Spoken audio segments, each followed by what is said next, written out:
So we talked about entire functions.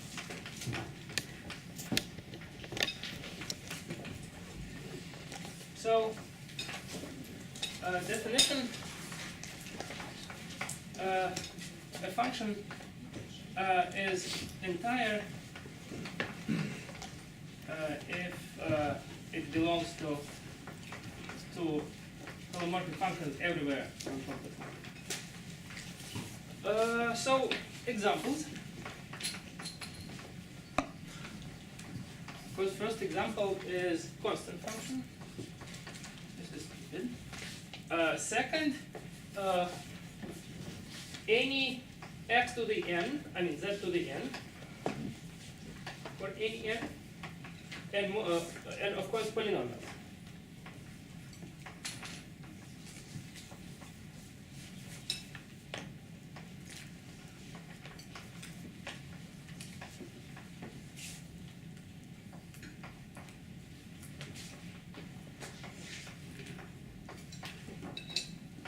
These, of course, are defined everywhere and are differentiable everywhere. Now we have another source, and this is functions expressible via exponential functions. So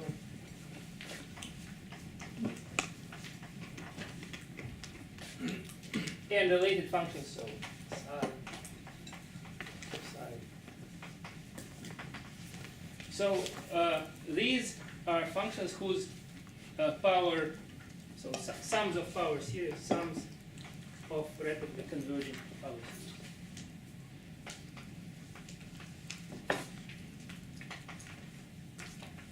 With radius convergence equal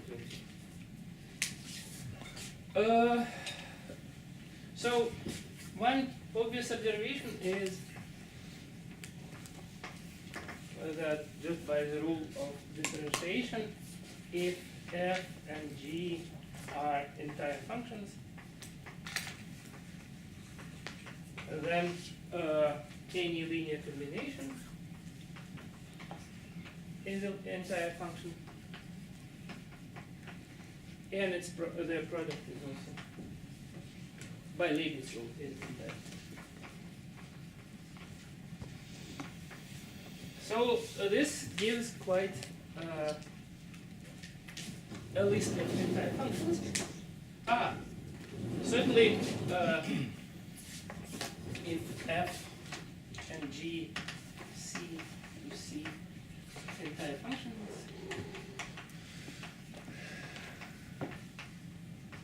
and then we can compose them. F composes g, c, c. So first you apply g, and then you apply f. You get the composition, also entire function.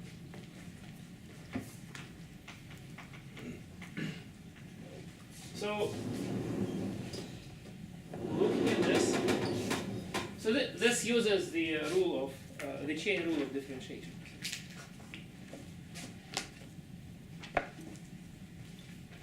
So in particular, you can write something like exponential function of z squared. Good. So what we know about entire functions, so there's a big theorem and there's a small theorem. So there's a big theorem, no proof in the book. It's called Descartes theorem. So if we have an entire function, then there's alternative, and it's basically on the blackboard.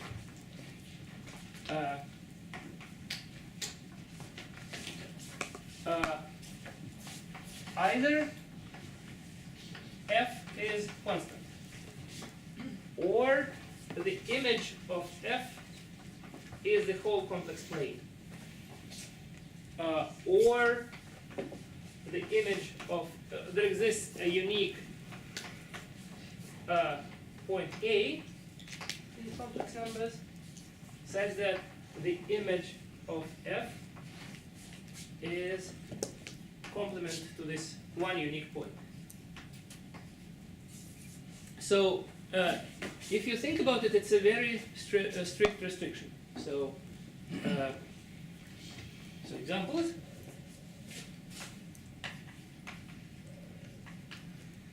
So let's take f of z equal to z to the n. And then it's an easy exercise to see that the image of f is the whole complex plane. Just because for a complex number we know how to take its root, right? So for a equal r cosine phi plus phi sine phi, a is b to the n. For b equals nth root of r times cosine of phi over n plus I sine phi over n. So it's in the image. And the second example, if we take exponential function defined as all complex numbers and going through complex numbers, do you know what its image is? Everything but the point 0. So then image of exponential function is c without 0. So a is equals to 0 is not in the image.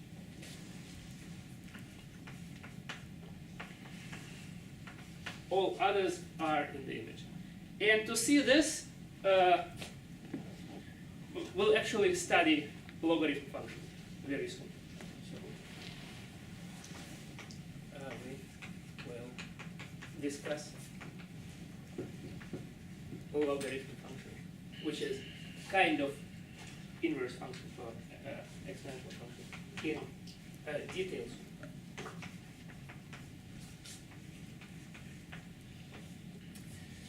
Okay,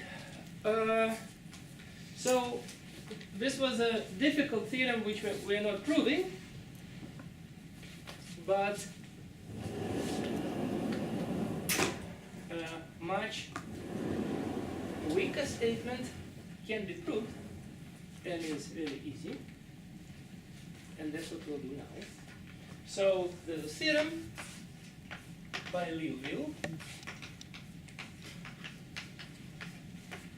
saying that if f is entire function and f is bounded,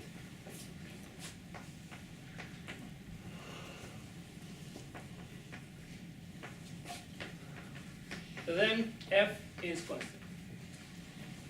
So, of course, the theorem which we're not proving implies this obviously. Every non-constant function has a huge image, in particular the image is unbounded. But this is proved easily, namely, so proof. So since radius of convergence at 0 is infinite, we can start expressing, so use Cauchy integral formula to express nth derivative of f at the point 0. So we fix some r radius, and then by Cauchy integral formula, or maybe the corollary of it, nth derivative of f at 0 is n factorial over 2 pi I integral over big circle f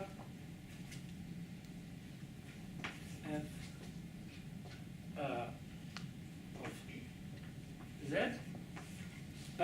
over z to n plus 1 dz. I just substituted z not equal to 0 in the formula. now the radius is as big as we want because no abstraction. Our domain G is the whole complex number. So then let's start writing the estimate.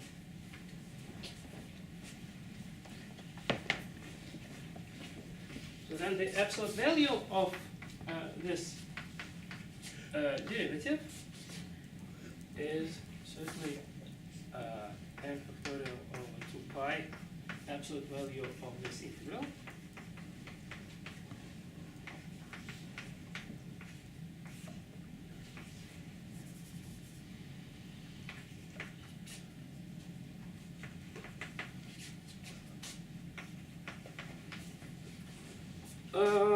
Which is estimated from above by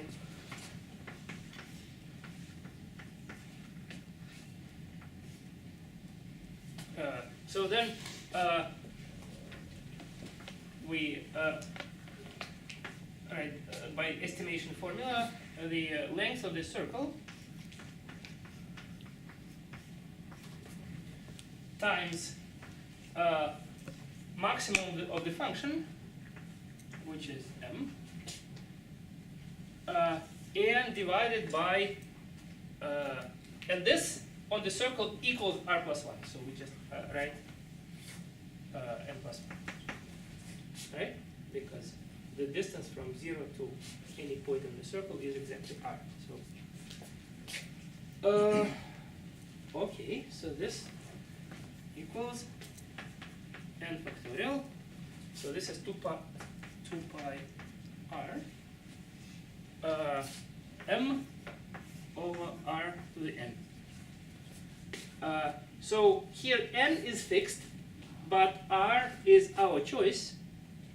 So we see that for any epsilon greater than 0, we can choose r.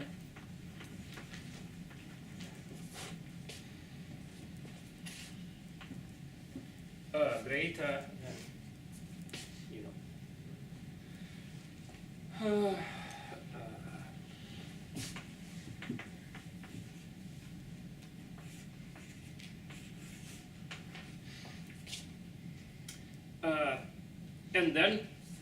than, and this does not depend on r.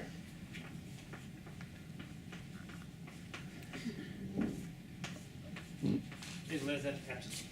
So it's a number which is less than any epsilon. So it equals to 0. Then for any n greater or equal to 1.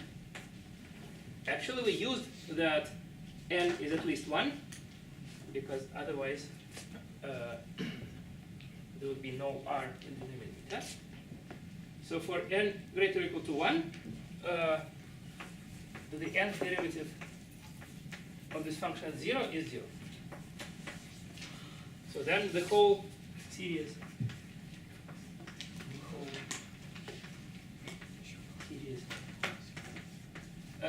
is just one point.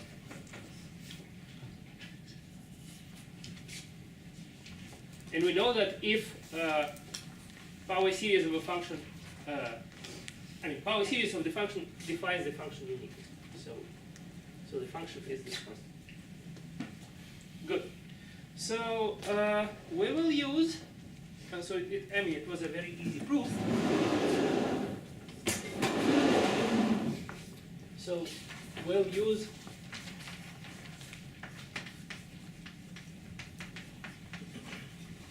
Liouville theorem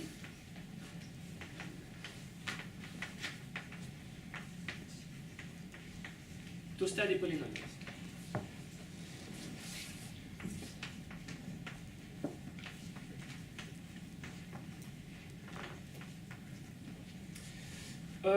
So to this end, polynomials are another example of entire functions, and we'll study them. So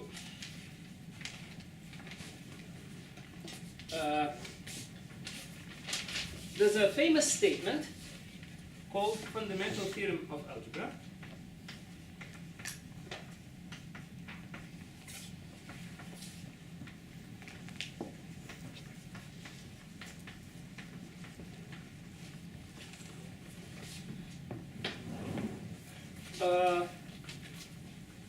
it states that, theorem. I've been teaching algebra for many years, for like 5 years now, and at every course in algebra, this is mentioned and proved by algebraic methods. So algebraic formulation is that complex numbers as a field is algebraically closed. Formulation in our plain terms is that every polynomial f of z, and this is notation for polynomials, has, which is not constant,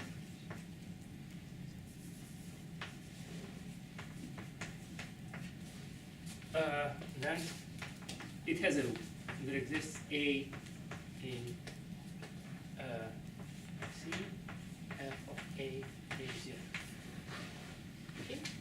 So before we continue, let me notice that if we believe in Picard theorem, which is like a relatively serious statement, then the proof is one line. So it's not what I'll do in the end, but let me just mention that Picard theorem immediately implies main theorem of algebra.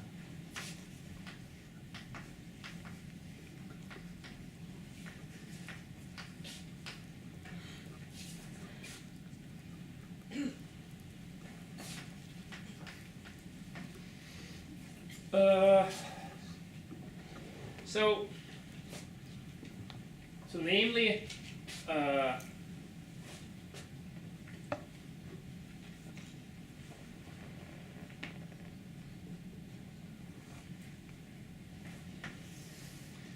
so f is a polynomial, it's an entire function. So f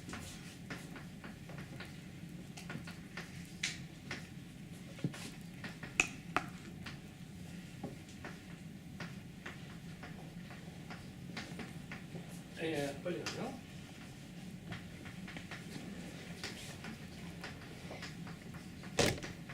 So if it is non-constant, then image of f is either complex numbers or complex numbers without one point. Now you rule out, I mean, the equation f of a equals 0 it has a solution if, so remark, f of a equals 0 has a solution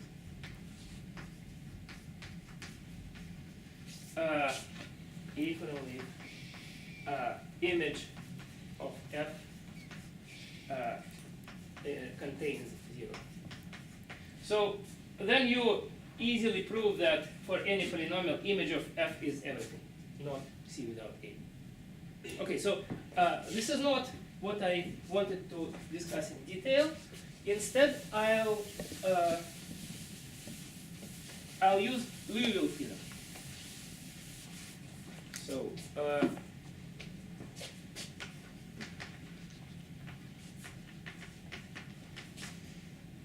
I mean, that one was not proved. Picard theorem was big, but Liouville theorem was just proved, and it also implies main theorem of algebra.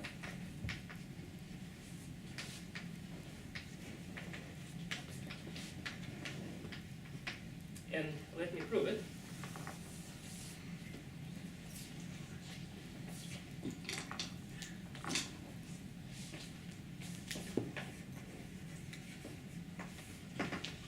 So,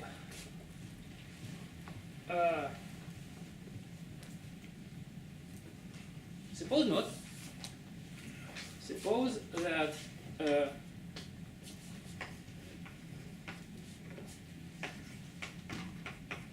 so p of z be a polynomial, non-constant, and it doesn't have roots.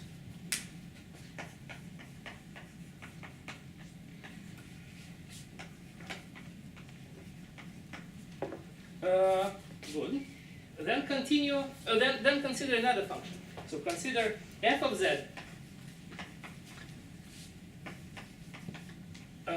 which is 1 over p of z. So it's a holomorphic function everywhere. So it's an entire function too.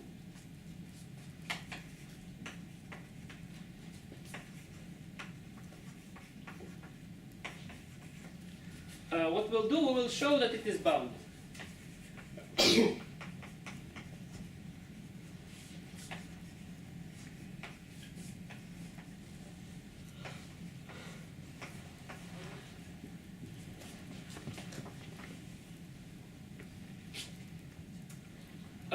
And then it has to be constant.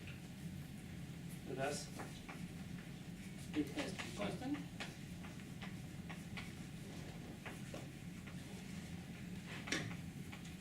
But then p is also constant. We'll come to contradiction later. Good, let's do it. So let's estimate the behavior of our polynomial at infinity.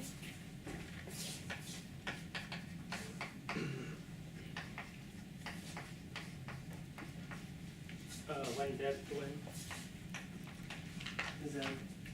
is big. So how to do it?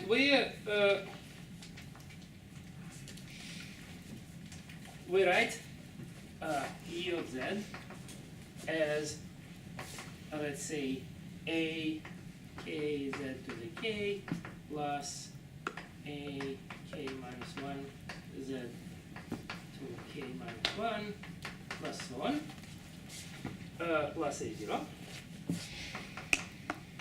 So this is our polynomial, and since it's of degree k, the leading coefficient is not 0. So let's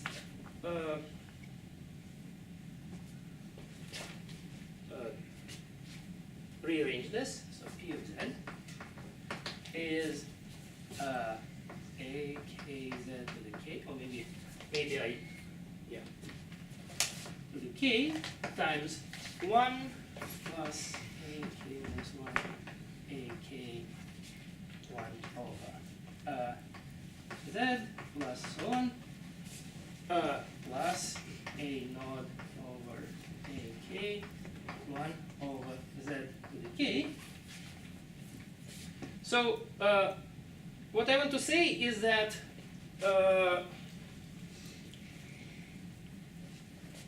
p of z behaves like this when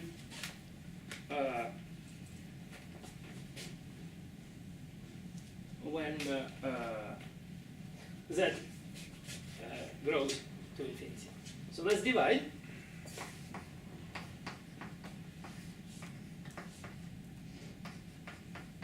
So consider this. So this is 1 plus a k minus 1 over a k 1 over z plus so on plus a naught over a k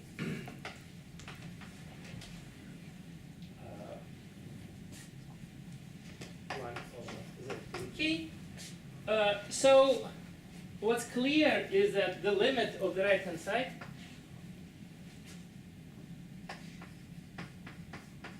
when z tends to infinity is certainly 1, because all these become small. So we choose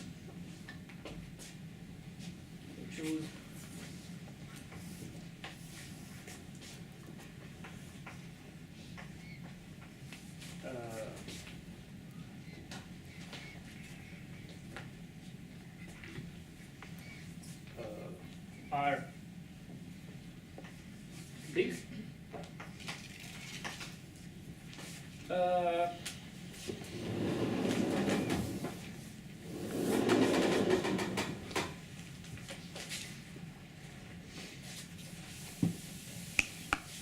So divide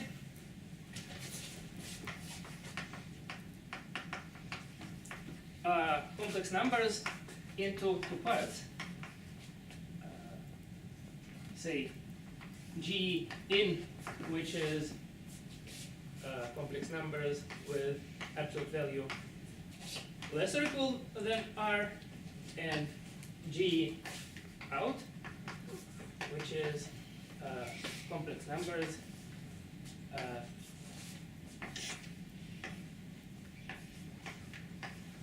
so what's clear is that G in is compact.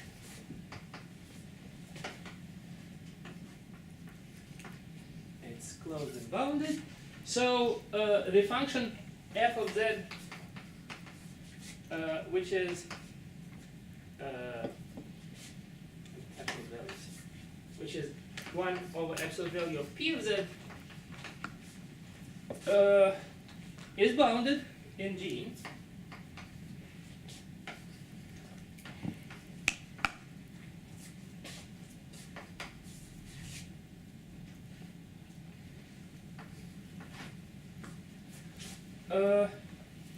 On the other hand,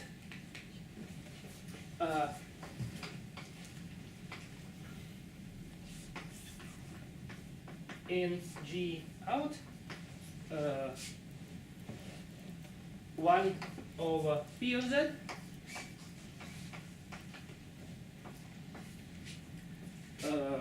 is, so we can express it as 1 over z to the k times some constant, and this constant is not important. And this one is also bounded. So this is bounded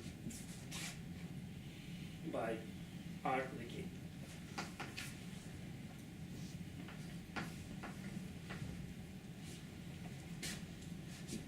So in total,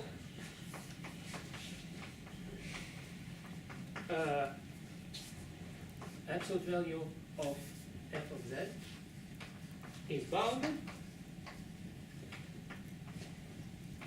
and f is entire function. So by Liouville theorem,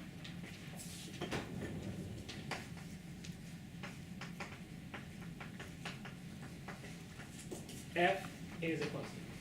But then t is a constant, and this is a continuous because we started from a non-constant point. Good. Believe me, algebraic proof of this is longer.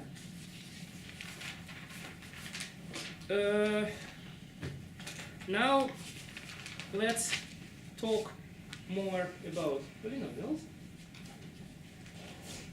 We'll actually use it later.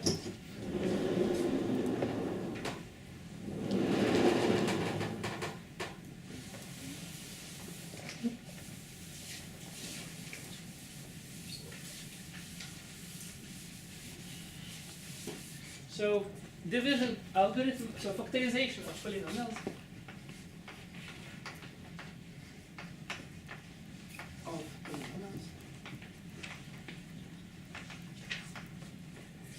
And division algorithm.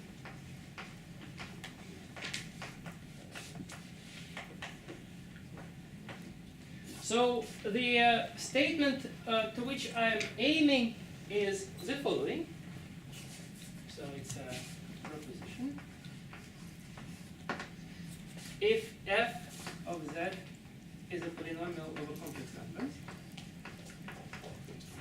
then there exists certainly unique a1, ak, and let's say m1, mk, such that f of z is a product of linear factors.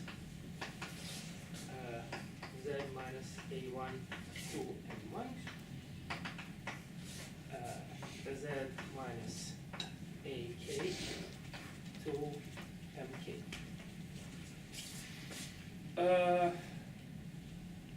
Now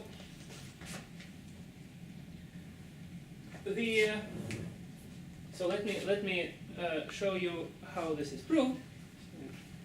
Steps of the proof. So the key statement in the proof.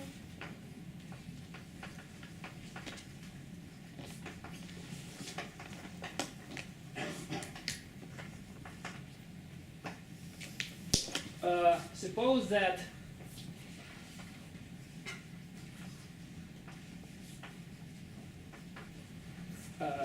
f of a is 0 and f is a polynomial.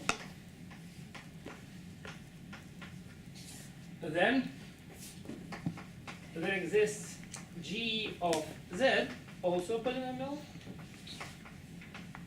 degree of f minus 1 equals degree of g, such that f of z equals z minus a times g of z.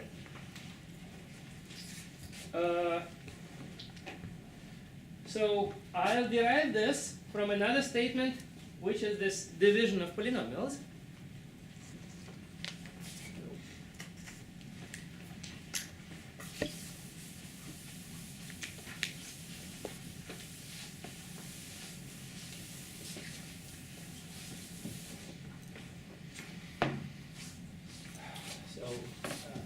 Division of polynomials.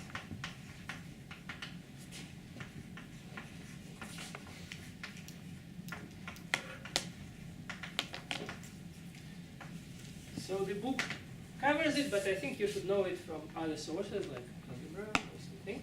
So lemma. Let f and g be polynomials.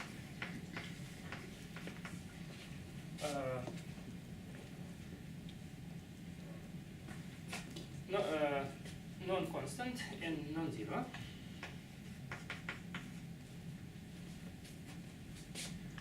Then there exists unique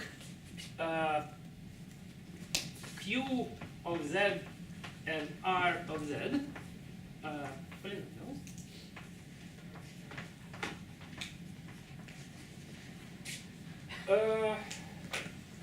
With degree of r strictly less than degree of g, such that f of z equals q of z g of z plus r of z. So in this lemma, q of z is called ratio, and r of z is called residue of division. Have you studied this? I hope so. From this lemma, I will derive key statement in the proof.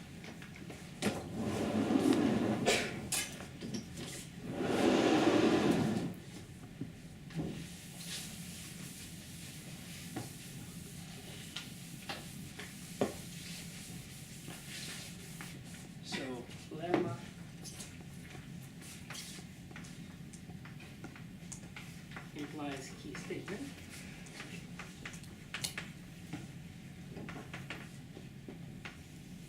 So let's see. We have this polynomial f.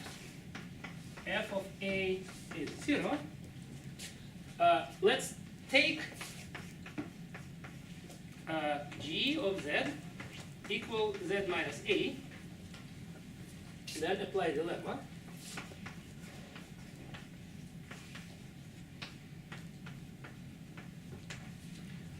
We get that f of z is z minus a times q of z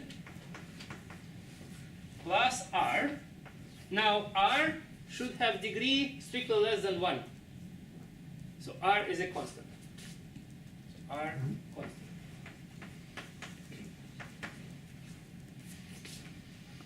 Now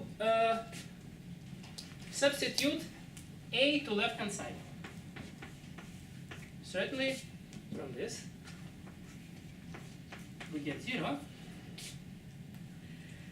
Substitute a to right hand side. Again, this summand dies because z minus a equals 0. And r remains. Since left hand side equals right hand side as functions, so they are equal everywhere, in particular at a, this implies that r equals to 0.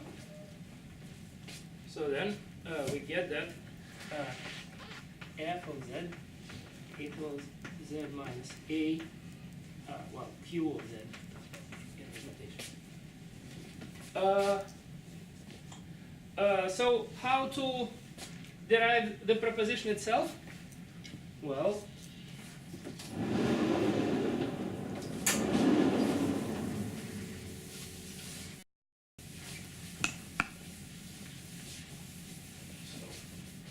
the statement plus main theorem of algebra.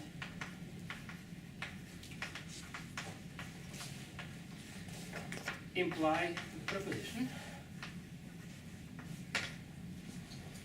So take f and non-constant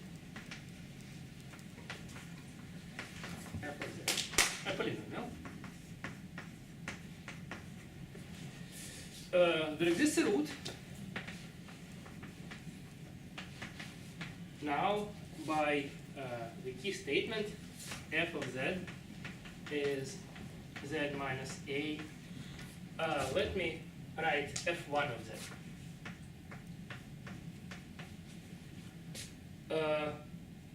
Now, degree of f1 is degree of f minus 1.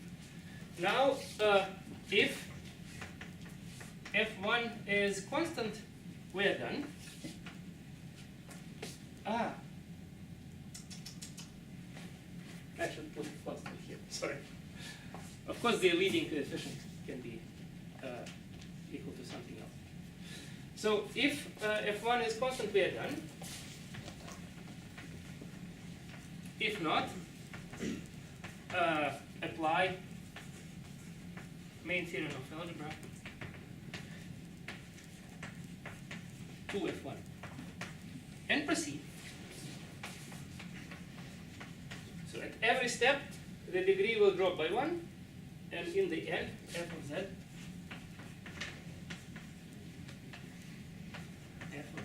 will be a product z minus a1, z minus an. Some of these can coincide. So then put them into groups, and then collect factors with the same roots.